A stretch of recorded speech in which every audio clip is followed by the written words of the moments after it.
सुनी सुनी डगर उजड़ा उजड़ा चमन, बिन तेरे ना ये महकेगा मुश्के खुतन।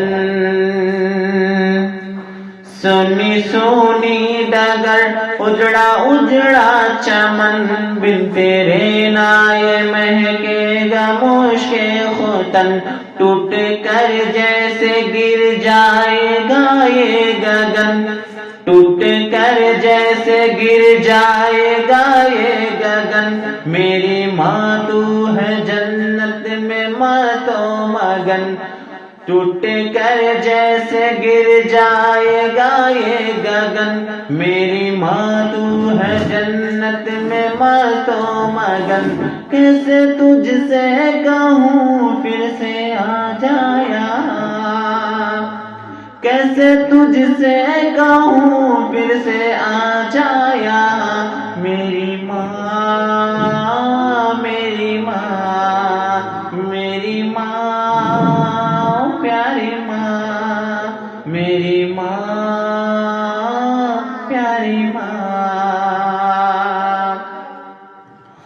सब्र करता तो हूँ सब्र आता नहीं, सामने तेरी सूरत कोई लाता नहीं।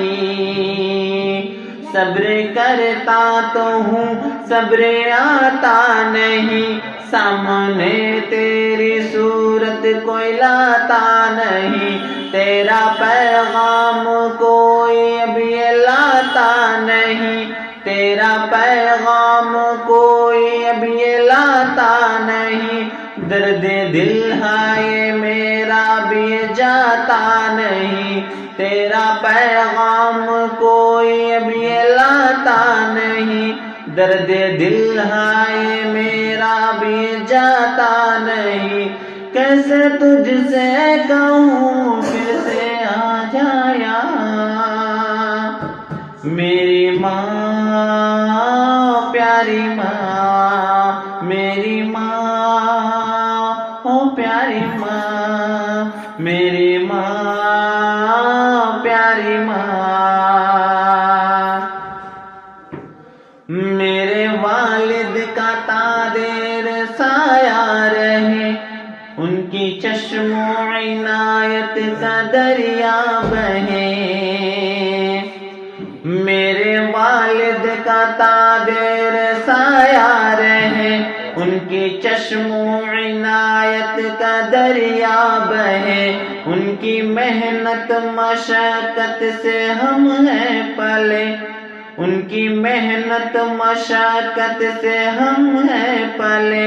उनकी खिदमत करें अब उनके बिन हम कहें, उनकी मेहनत मशक्कत से हम हैं पले। उनकी खिदमत करें अब उनके बिन हम कहें। उनकी खिदमत का वादा लिया तूने हाँ। मेरी माँ प्यारी माँ, मेरी माँ प्यारी माँ, मेरी माँ प्यारी माँ। सुनी सुनी डगर उजड़ा उजड़ा चमन, बिन तेरे ना ये महकेगा मुश्के खुतन। टूट कर जैसे गिर जाएगा ये गगन। मेरी माँ तू है जन्नत में मस्तो मगन। ये माँ-ए नज़ीम थी, जिसमें माँ और बाप दोनों अपने बच्चों के लिए जो करते हैं वो कुछ उम्मीद लगा के करते हैं कि अभी बच्चा है, छोटा है, उसका सब कुछ करते हैं। लेकिन जब बच्चे बड़े हो जाते हैं उसमें कई कारण रहते हैं, कई चीज़ें रहती हैं, लेकिन इतने भी कोई कारण नहीं बड़े होते हैं जो अपने माँ बाप के एहसानों को भुलाया जा सके।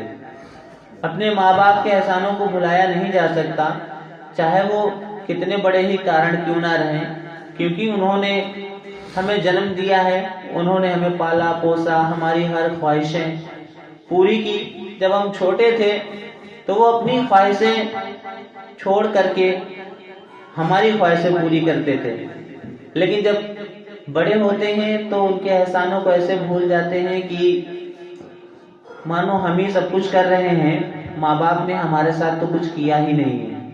क्योंकि वो फिर हमारा गुरूर घमंड बोलता है कि हाँ हम ही ने सब कुछ किया है, हमने अपने दम पे सब कुछ बनाया है, इनका हमारे लिए कोई योगदान नहीं है, इन्होंने हमारे कुछ नहीं किया। तो माँ बाप के भी कुछ हक होते हैं, उनके भी कुछ फर्ज हैं कि उनका भी हम एहसान जिंदगी भर नहीं भूल सकते, और जिंदगी क्या मरने के बाद भी हम नहीं भूल सकते। उनके एहसानों को कभी चुकाया नहीं जा सकता। लेकिन जीते जी बहुत से देखते होंगे अपने माँ बाप की जिम्मेदारी संभालने के बजाय उनको वृद्धाश्रम में छोड़ देते हैं कि अब हमारा फर्ज बस इतना है कि तुम्हारे लिए पैसे दे दें, तुम्हारी सेवा के लिए कोई नौकर लगा दें और जाओ वृद्धाश्रम में, हम तुम्हारी सेवा नहीं कर पाएंगे। ज्यादातर ऐसा होता है, माँ बाप को वृद्धाश्रम में छोड़ देते हैं। क्यों? कारण यही है क्योंकि अब उनके पास समय नहीं है, क्योंकि इतने बिजी हो गए हैं बच्चे इतने बिजी हो गए हैं, उनके पास इतनी जिम्मेदारियां आ गई हैं कि माँ बाप की जिम्मेदारी संभलती नहीं है। तो उनको वृद्धाश्रम में छोड़ करके उनको नौकर उनको देखें, यानी कि माँ बाप की कद्र वो नहीं रही जो माँ बाप की जो उम्मीदें होती हैं बच्चे से, वो बच्चे अब माँ बाप को समझते ही नहीं है, क्योंकि वो इतने बड़े हो गए हैं ना, इतने समझदार हो गए हैं कि सब कुछ जो होता है वो जो चाहे कर लें, क्योंकि वो पैसे का गुरूर, पैसे का घमंड और यह ताकत जो होती है, ये शरीर काया जो है, मोह माया जो है, शरीर जो है, ये पैसा है, ये सब हमेशा नहीं काम आने वाला है। कभी कभी वक्त ऐसा आता है जब पैसा बादशाहों के पास भी होता है, लेकिन जब वक्त ऐसा आता है तो कंगाल बना दिए जाते हैं, उनको भी भीख मांगने की नौबत आ जाती है। तो हमेशा के लिए पैसा नहीं रहता है।